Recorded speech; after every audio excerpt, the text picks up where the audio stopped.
بسم اللہ الرحمن الرحیم۔ میں اکثر پوچھتا ہوں بھائیوں سے، علماء سے بھی، میں تو طالب علم آدمی ہوں، ہم نے اپنے اساتذہ سے یہ سیکھا ہے، 5 لا الہ الا اللہ والی حدیث کس کس کو آتی ہے؟ ہمیں اپنی توحید پر بڑا ناز ہے، اور لوگ کہتے ہیں بھئی اہل حدیث توحید میں ممتاز ہے، لیکن ہم عملی کوتاہیوں کا بہت شکار ہیں۔ ان کوتاہیوں میں سے ایک کوتاہی ہے، نبی علیہ السلام کا فرمان ہے، آپ میں سے کوئی بندہ اگر چاہتا ہے کہ میری اللہ تعالیٰ سے بات چیت ہونی شروع ہو جائے، میں بات کروں، اللہ تعالیٰ جواب دے۔ پہلی تو حدیث مشہور ہے کہ انسان نماز میں کھڑا ہوتا ہے تو کہتا ہے الحمدللہ رب العالمین، اللہ تعالیٰ جواب دیتے ہیں حمیدانی عبدی، میرا بندہ جو ہے اس نے میری تعریف کی ہے۔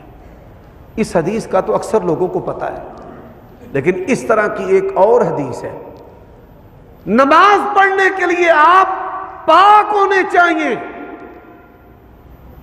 آپ کا وضو ہونا چاہیے، جگہ اور لباس پاک ہونا چاہیے، لیکن میں یہ جو عمل بتا رہا ہوں آپ کسی بھی حالت کے اندر ہے، آپ یہ پڑھ سکتے ہیں، کوئک رسپانس آسمان سے ملے گا، اللہ تعالیٰ اسی وقت آپ کو جواب دینا شروع کر دے گا۔ حدیث کیا ہے؟ 5 لا الہ الا اللہ ہے۔ پہلا لا الہ الا اللہ کیا ہے؟ لا الہ الا اللہ واللہ اکبر۔ نبی علیہ السلام کا فرمان ہے، اللہ کہتے ہیں صدق عبدی لا الہ الا انا وانا اکبر، میرا بندہ سچ کہہ رہا ہے، میں ہی الہ ہوں اور سب سے بڑا بھی میں ہی۔ پہلا جو جملہ ہے، آج کے خطبہ جمعہ میں آپ ساری باتیں بھول جائیں، اس کو یاد رکھ لیں، یہ آپ کے کام آنے والا وظیفہ ہے۔ کوئی حاجت اللہ تعالیٰ کی بارگاہ میں پیش کرنی ہو، جیسے آپ 15 پر کال کرتے ہیں، کوئی جرم ہو جائے، کوئی حادثہ ہو جائے تو 1122 پر کال کرتے ہیں، یہ اللہ کا ایمرجنسی ڈائل ہے۔ کوئی اللہ تعالیٰ سے آپ کو کام ہے بھئی جلدی جلدی ہو جائے، تو اللہ تعالیٰ کو ان کلمات کے ساتھ پکارنا شروع کر دے۔ سب سے پہلے پڑھے لا الہ الا اللہ واللہ اکبر، یہ تحفہ ہے، 24 کیرٹ کے سونے کی طرح کھری حدیث ہے، اور یہ خطبہ جمعہ کا تحفہ ہے آپ کے لیے۔ پہلا لا الہ الا اللہ ہے، لا الہ الا اللہ واللہ اکبر۔ دوسرا لا الہ الا اللہ، لا الہ الا اللہ وحدہ۔ تیسرا لا الہ الا اللہ، لا الہ الا اللہ لا شریک لہ۔ چوتھا لا الہ الا اللہ، لا الہ الا اللہ لہ الملک ولہ الحمد۔ اور پانچواں لا الہ الا اللہ، لا الہ الا اللہ ولا حول ولا قوت الا باللہ۔ اللہ کے نبی نے فرمایا نا کہ میں تمہیں جنتی خزانوں میں سے خزانہ نہ بتاؤں، پڑھا کرو لا حول ولا قوت الا باللہ۔ اساں مولویاں نے انہوں 5000 دے نوٹ دے بھی تھا متعارف نہیں کرایا۔ جنتی خزانہ تو بڑی دور کی بات ہے نا، ہم نے اس کو 1000 روپیہ بھی ثابت نہیں کیا آج تک، 5000 بھی ثابت نہیں کیا۔ تو یہ 5 لا الہ الا اللہ، ان کو یاد کریں۔ پہلا ہے لا الہ الا اللہ واللہ اکبر، سارے پڑھے لا الہ الا اللہ واللہ اکبر۔ دوسرا لا الہ الا اللہ وحدہ۔ تیسرا لا الہ الا اللہ لا شریک لہ۔ چوتھا لا الہ الا اللہ لہ الملک ولہ الحمد۔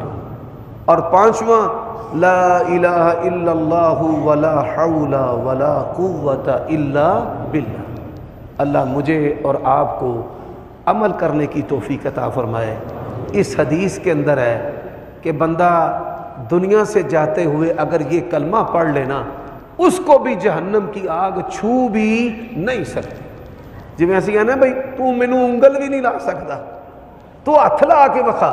وفا اولاد سے یہ ہے، ہم سوچتے ہیں کہ ہمارے مرنے کے بعد وہ کیا کریں گے، آپ یہ کیوں نہیں سوچتے کہ قیامت کے دن وہ کہاں ہوں گے، ہم کہاں ہوں گے؟ پہلے وہ سوچئے۔ رسول اکرم صلی اللہ علیہ وسلم نے فرمایا من قرأ آیت الکرسی دبر کل صلاة مکتوبہ لم يمنعه من دخول الجنة الا ان يموت۔ خوش نصیب ہے وہ شخص جو شخص فرض نماز کے بعد آیت الکرسی پڑھ لیتا ہے، اس کے اور جنت کے درمیان صرف موت کا پردہ حائل ہے، جس دن آنکھیں بند ہوں گی جہنم سے آزاد اور جنت کا مہمان بن جائے گا اور شیطان سے اس کی حفاظت ہو جائے گی۔ رسول اکرم صلی اللہ علیہ وسلم نے فرمایا تھا، جب وہ سیدنا ابو ہریرہ رضی اللہ تعالی عنہ وہ دیکھتے ہیں کہ ایک شخص جو ہے وہ اناج بھر رہا ہے، تم نے پکڑ لیا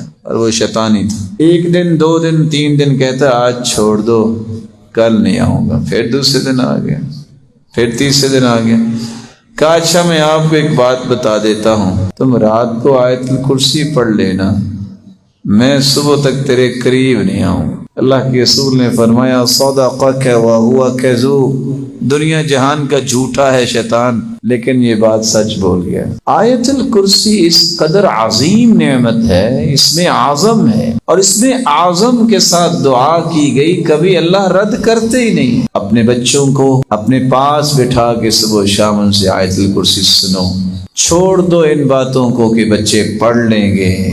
اب بچوں کے پاس ملہیات بہت ہیں، آپ 2 منٹ ذرا اپنی توجہ ہٹا کے دیکھیں وہ کہاں سے کہاں پہنچ چکے ہوتے ہیں، تخیلات میں بھی، تفکرات میں بھی، اور فزیکلی بھی واقعتاً کہاں سے کہاں چلے جاتے۔ ان سے محبت کیجئے، ان سے وفا کیجئے، ان کو نعمت بنائیے۔ یہ کب بنیں گے نعمت؟ جب ان کے بارے میں سوچ بنیں گی کہ اللہ دنیا میں بھی ہمارے کھلونے ہیں تو جنت میں بھی ہمارے ساتھ رکھنا انہیں۔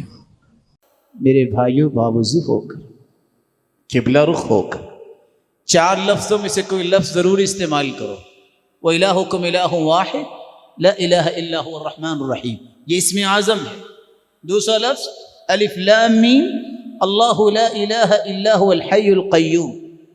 تیسرا لفظ اللہم انی اسألک بأنی اشہدک انک أنت الله لا إله إلا أنت الأحد الصمد الذي لم يلد ولم يولد ولم يكن له كفوا أحد۔ چوتھا لفظ اللهم لا إله إلا أنت المنان بديع السماوات والأرض ذا الجلال والإكرام۔ ان 4 لفظوں میں سے کوئی لفظ بھی بولو، حدیث کہتی اللہ کبھی تمہاری دعا کو رد کریں گے ہی نہیں۔